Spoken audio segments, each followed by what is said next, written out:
name is Nadia, and I come from a strict Muslim family. I'm 23 years old, with an older sister, Layla, who is 25. People often call me pretty, with my long black hair and wide brown eyes, but no amount of beauty could mask the darkness that lingered inside my home. My mother, Fatima, was the heart of our family, always kind and gentle, despite the storms that raged around us. But my father was the root of all the pain we carried. He never worked a day in his life.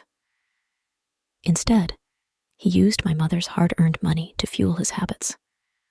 Alcohol, cigarettes, and who knows what else. He was a man consumed by his own anger, and he took it out on us every chance he got. My sister and I would huddle together in fear, listening to the violent crashes and cruel words he hurled at my mother when he came home drunk. He beat her often, and sometimes us too. His hands were rough, his words even rougher, and there were nights I thought we wouldn't make it out alive. I was never allowed to go to school. My father said it was because of the money, but deep down, I knew it was because he wanted to control us. He didn't care if I or Layla had dreams.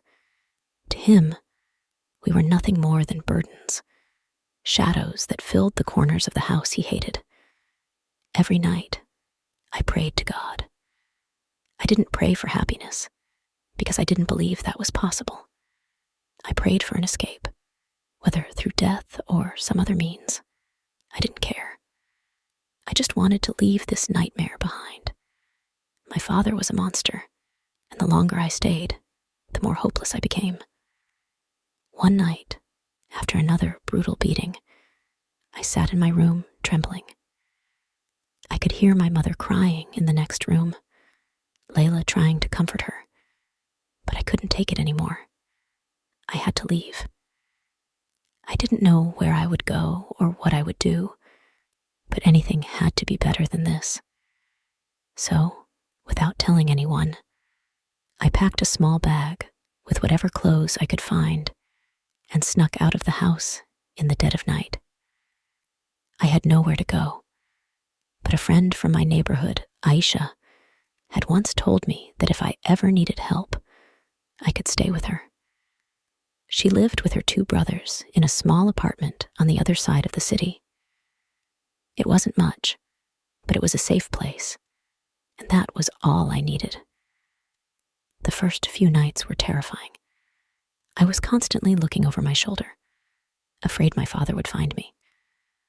I had no money, no job, and no idea how I would survive.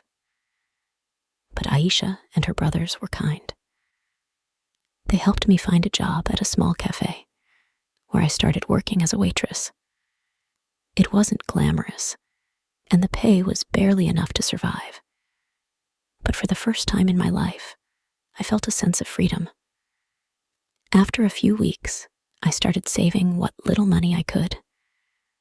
My mother and sister were still stuck with my father, and the guilt of leaving them behind gnawed at me every day. I missed them terribly.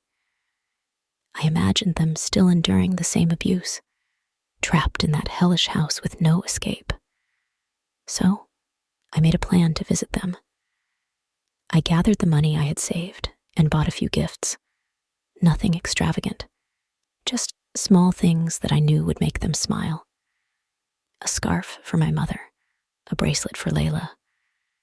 I hoped they would bring some joy, even if it was only temporary. The day I went back to visit them, I felt a mix of emotions, fear, anxiety, and a sliver of hope that things had somehow changed. But when I arrived, I could tell immediately that nothing had improved. My father was still the same man, and the tension in the house was thick. My mother greeted me with tears in her eyes, and Layla hugged me tightly, as if she never wanted to let go. I handed them the money I had saved, and the gifts, hoping it would ease their burden a little. They smiled, but their smiles were weighed down by years of pain. Suddenly, the front door swung open, and my father stumbled in. He reeked of alcohol, his clothes wrinkled and stained. His eyes landed on me, and for a moment, he just stared. Then, without warning, he started yelling. "I hate all of you," he shouted, his voice slurred but full of venom. "I've had enough of this miserable life. I'm leaving, and I'm never coming back." My heart pounded in my chest. Was he serious? He staggered closer, his breath thick with the stench of whiskey. "I've been having an affair for 6 months," he sneered, "and I'm going to marry her. She's younger, prettier, and she doesn't nag me like you useless women." I couldn't breathe. The words hung in the air like a poison, choking the life out of the room. My mother collapsed onto the floor, sobbing uncontrollably. Layla stood frozen, her eyes wide with shock. And just like that, he was gone. He left us without a second glance, slamming the door behind him, as if we were nothing more than a bad memory. For a moment, I stood there in stunned silence, unable to process what had just happened. My father, the man who had terrorized us for years, was finally gone. But instead of relief, all I felt was emptiness. The days that followed were a blur of emotions. My mother was devastated, her heart shattered by the betrayal. She had endured years of abuse, hoping that one day things would change, that my father would become the man she had once loved. But now, all hope was gone. I tried to comfort her, but there was only so much I could do. The pain of losing him, even though he had been a monster, was overwhelming for her. Layla and I tried to keep the house together, but it was falling apart. Financially, emotionally, and in every way possible. We were still struggling with money. My father had left us with nothing, and my mother couldn't work as much as she used to. Her health had deteriorated from all the stress, and every day was a battle just to survive. I started working longer hours at the cafe, but it was never enough. Some days, I would skip meals just so we could have enough to eat for the week. Layla picked up odd jobs where she could, but it was a constant struggle. One night, as I was lying in bed, staring at the ceiling, I couldn't help but think about the woman my father had left us for. Who was she? Did she know the kind of man he was? Or did he hide that part of himself from her, the way he had hidden it from my mother in the early days of their marriage? I felt a surge of anger, not just at my father, but at the world. How could life be so unfair? How could a man like him get to leave while we were left to pick up the pieces of the life he had shattered? But I knew I couldn't stay angry forever. I had to do something. I had to find a way to take control of my life, to make sure my mother and Layla would never have to suffer like this again. I wasn't sure how, but I promised myself that I would find a way. I would work harder, save more, and maybe, just maybe, one day we could leave this life behind for good. I still remember the day my father walked out on us. At first, it felt like the end of everything, like the floor had been pulled out from under us, and we were tumbling into an endless abyss. But as time passed, we began to realize something important. It was also the beginning of a life without fear, without pain, a life where we could finally breathe. After he left, the house felt strange, quiet, almost too quiet. My mother, Layla, and I walked around like ghosts, unsure of what to do with this new sense of freedom. We had spent so long trying to survive the storm, We didn't know how to live in the calm that followed. But slowly, we began to heal. My mother, who had once been a shell of herself, started to come back to life. It was as if a weight had been lifted from her shoulders. Her face, once marked with worry and sadness, began to soften. She smiled more, even laughed sometimes, though her laughter still carried the scars of years of abuse. One day, she told me something that shocked me. "Nadia, we were feeding the demon," she said quietly, her eyes meeting mine. "For so long, we gave your father the power to control us, to hurt us, but now, we don't have to anymore." It was a revelation. I had spent my whole life terrified of my father, trying to please him, trying to avoid his anger. But now, he was gone, and with him, the power he held over us. We were free, truly free, for the first time in our lives. But even as we healed, I carried a deep wound inside me. I was scared. Scared of men. Scared of relationships. Scared of repeating the cycle my mother had been trapped in. I wasn't interested in marriage or children. The thought of starting a family terrified me. Every time I saw a young couple holding hands, I felt a knot in my stomach. I couldn't shake the belief that all men were like my father, that they would lie, cheat, and abuse just like he did. I dated a few guys here and there, but it was never serious. I kept them at arm's length, afraid to let them get too close. The moment things started to feel too real, I'd pull back, ending the relationship before it even had a chance to start. I told myself it was better this way, safer. But deep down, I knew something wasn't right. I was living in constant fear, and it was exhausting. That's when Layla suggested therapy. At first, I was hesitant. Therapy? For me? It felt like admitting weakness, like I couldn't handle my own life. But Layla insisted. She had already started going herself and said it was helping her process the trauma we had experienced. So, reluctantly, I agreed. Walking into that therapist's office for the first time felt like stepping into the unknown. My heart raced. My palms were sweaty.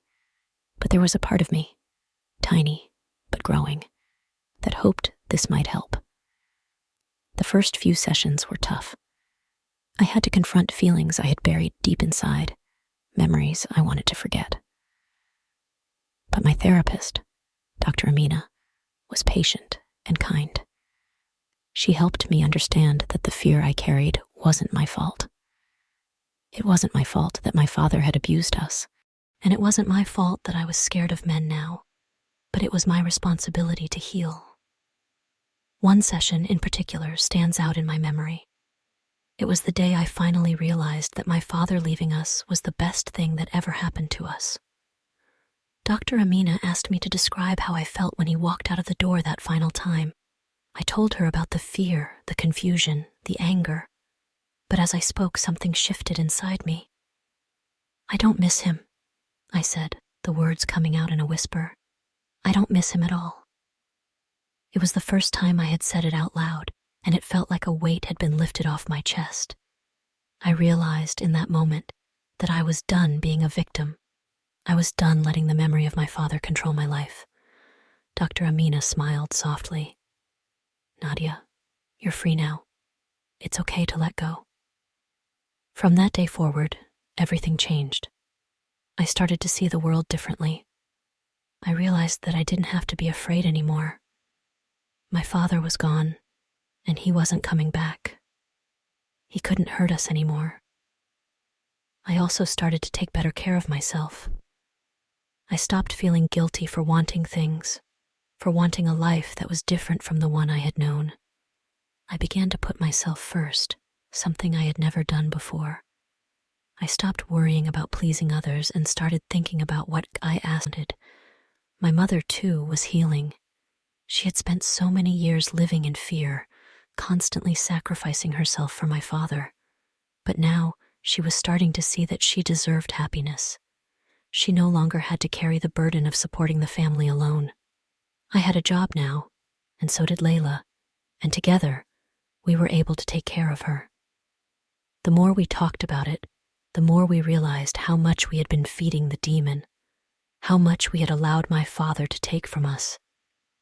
But now, we were done. We weren't going to let him control us anymore. We were done feeding the demon. There was a sense of empowerment in that realization. It was like we had taken our lives back, piece by piece. My mother started going out more, meeting friends, and doing things she enjoyed. Layla and I supported her every step of the way, and we started to feel like a family again, one that wasn't broken. As time passed, young men continued to show interest in me, but I was always cautious. I had learned to protect my heart, but I wasn't closing myself off anymore. Therapy helped me understand that not all men were like my father.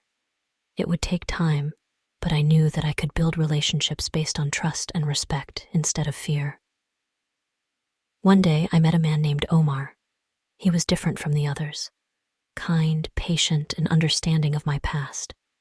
We talked for hours about everything, our lives, our dreams, our fears.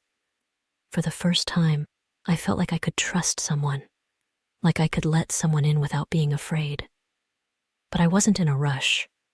I knew that healing took time, and I wanted to make sure I was ready before diving into anything serious.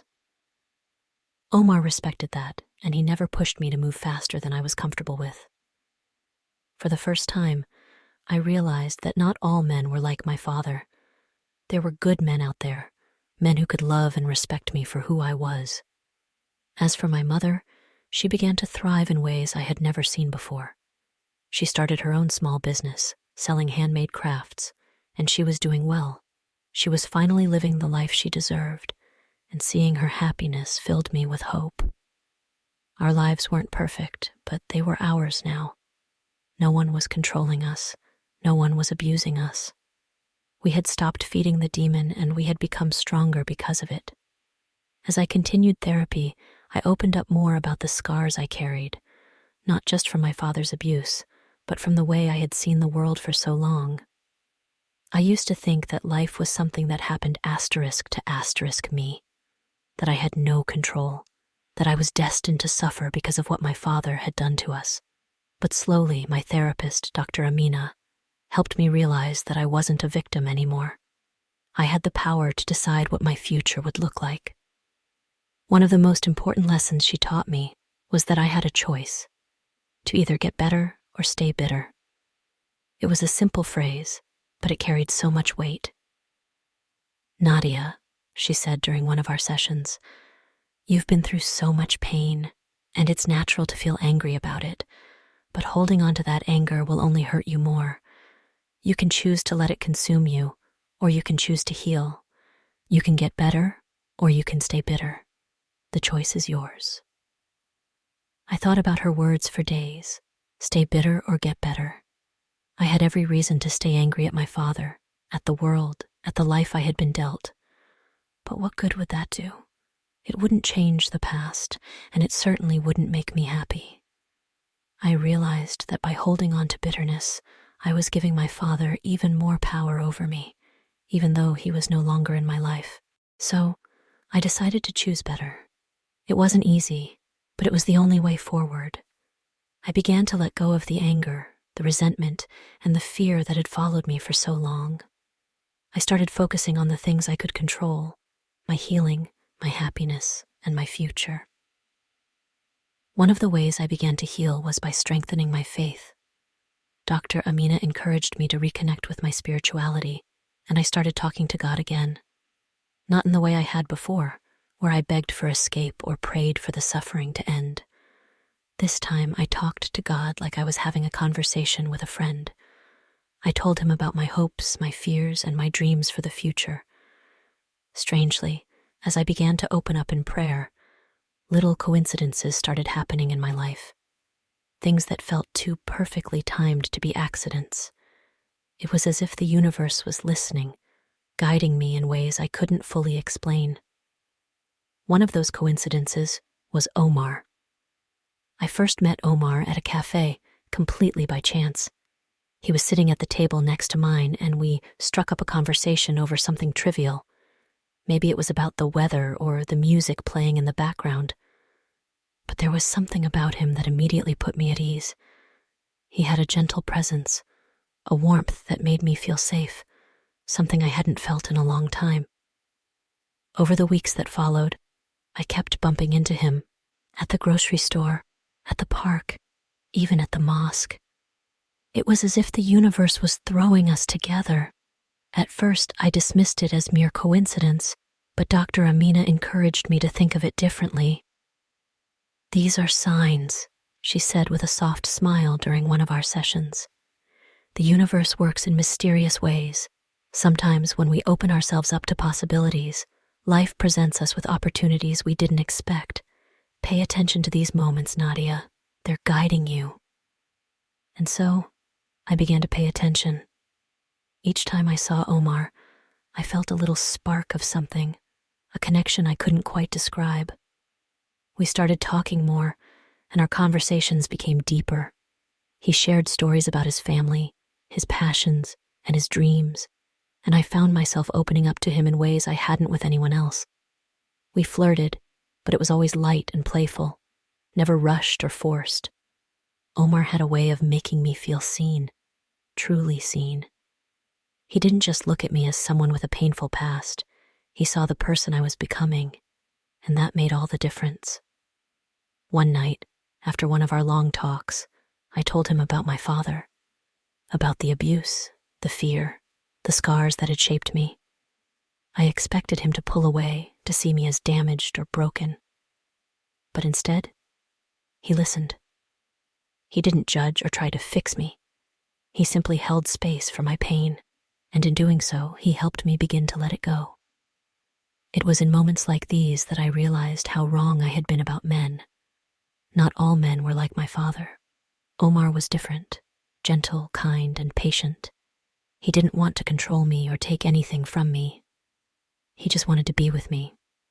As our relationship grew, I continued my therapy, and each session with Dr. Amina was like peeling back another layer of my past. We talked about how to recognize signs from the universe, those little nudges that guide us toward what's meant for us. She taught me that sometimes the universe speaks to us through people, through experiences, through coincidences that feel too meaningful to ignore. But healing wasn't just about recognizing signs or meeting the right person. It was also about learning how to deal with insecurity and fear when they crept back in. "You are not a victim," Dr. Amina would remind me, time and time again. "You have survived, and now you are thriving. When someone makes you feel insecure, remind yourself of how far you've come. You are stronger than your past." She helped me understand that when people try to bring us down, whether through words or actions, it's often a reflection of their own insecurities, not ours. "Their opinions don't define you," she said firmly. "You define you." That was another turning point for me. I realized that I had spent so long allowing others to shape my identity, first my father, and then the men I had dated before Omar. But I was done with that. I was done letting anyone else tell me who I was or what I was worth. With each session, I grew stronger. I learned how to let go of the past, not by forgetting it, but by reframing it. My past had shaped me, yes, but it didn't control me. I wasn't defined by what had happened to me. I was defined by how I chose to move forward. Omar and I grew closer with each passing day, and the little coincidences continued. He would show up just when I needed him, or say something that echoed a thought I had been too afraid to voice. It felt like the universe was conspiring to bring us together, and for once, I wasn't scared. We flirted more openly now, teasing each other about silly things. But there was always an underlying tenderness between us. We hadn't rushed into anything physical. I was still healing, and Omar understood that. He never pressured me or made me feel like I had to be anything other than myself. One day, after we had spent hours talking under the stars, Omar looked at me with a seriousness I hadn't seen before. "Nadia," he said softly, "I love who you are. not just the person you're becoming, but the person you've always been.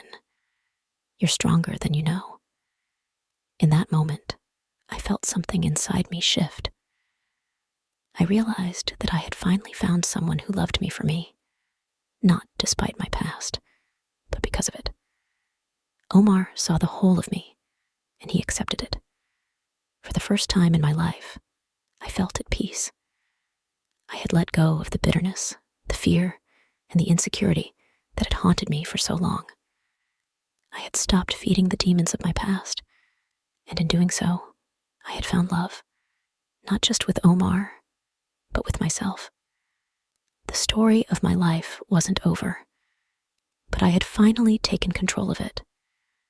I had learned to listen to the signs, to trust in the universe, and to believe that I deserved happiness. And in doing so, I had found the greatest gift of all, freedom. And with that, I knew that whatever came next, I was ready for it. Because I wasn't a victim anymore. I was a survivor. I was free.